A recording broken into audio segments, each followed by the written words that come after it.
Welcome back, students, to the session again. We will continue further our topic.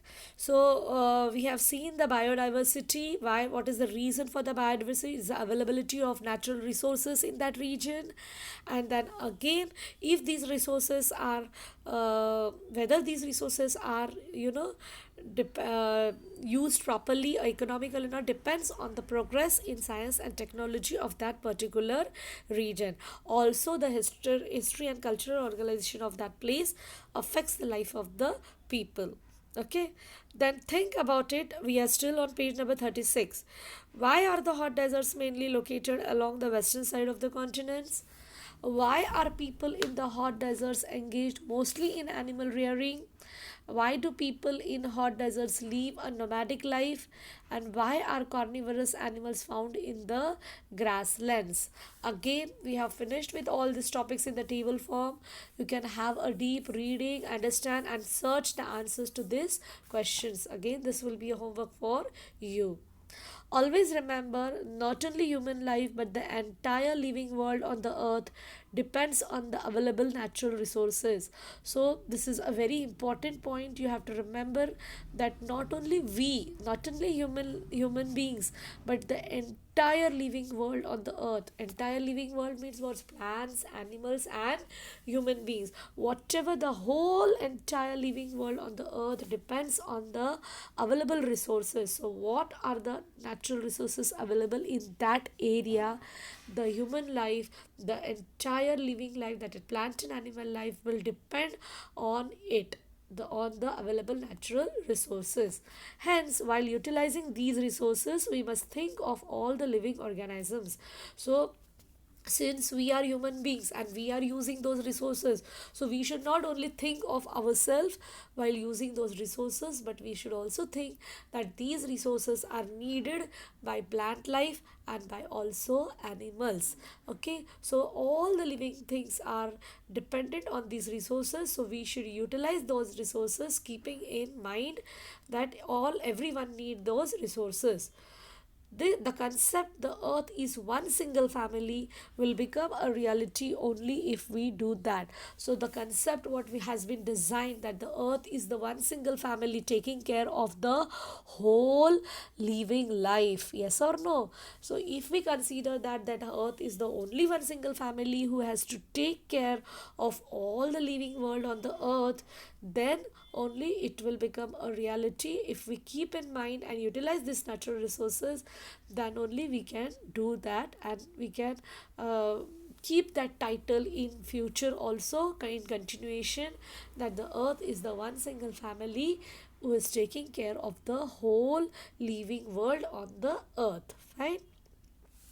Do you know about 25% of the deserts on the earth are sandy deserts? So, among the desert region, 25% of the deserts on the earth are sandy deserts, means fully covered with sand. Many of the deserts are occupied by rock exposures or covered by stony wastes and pebbles. So many of the deserts are occupied by what? Rock exposures, means they are those areas are exposed to big rocks and are covered by stony waste. Whatever are the waste of the stones, they are fully covered with the stones and pebbles. Pebbles also small stones. Some have high hills with narrow rocky pinnacles. Now, some areas, some deserts have high hills with narrow, with small, not wide, very narrow, rocky pinnacles. Pinnacles means what? High pointed piece of rocks. Okay, they are very high or pointed piece of rocks. So this way these hills are covered with rocky pinnacles. Then deserts like Ladakh in our country or Arizona in the United States of America are of this type. So which are of these type? The hills with narrow rocky pinnacles, the deserts with Ladakh or Arizona in United States of America show this type of rocky pinnacles. Okay, these are the deserts example. Strong winds blowing in the desert lift and deposit sand to make sandy hills or sand dunes. Now in the desert area strong winds are blowing.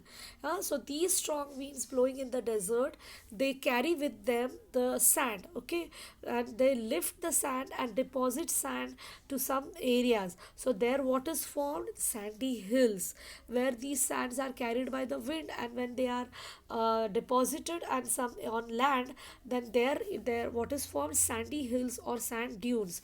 Dunes again is a mound or ridge of sand, after the blowing of the wind, the carries, it is also a type of hill, okay. So but they are very high hills. Some dunes can be as high as 200 meters. See, so much high hills they are forming, and that's why they are called as dunes. They can be as high as 200 meter. These hills do not remain stationary, means they do not remain still. उधर ही एक बार form हो गए तो वहीं पे ही नहीं वो रहेंगे कि एक बार वहाँ पे हिल फॉर्म हो गया तो हमेशा वहीं रहेंगे. No, they are again carried, they are again blown by the strong wind, okay, and but keep moving slowly under the influence of winds. Slowly these hills are again moving under the influence of wind, means they are carried by the strong winds. At times villages get buried under them. So you can just imagine that even these areas are covered with so much sand, and the strong winds carry these winds, and due to this sometimes the villages are also getting buried under these sand. Okay, so that was some information about the desert region, which are sandy deserts. Hope you have understood. With this we have reached to the end of the lesson, and we have finished the lesson natural regions. Anything you have not understood, you can ask me through WhatsApp. Okay, so bye for now, take care and have a nice day.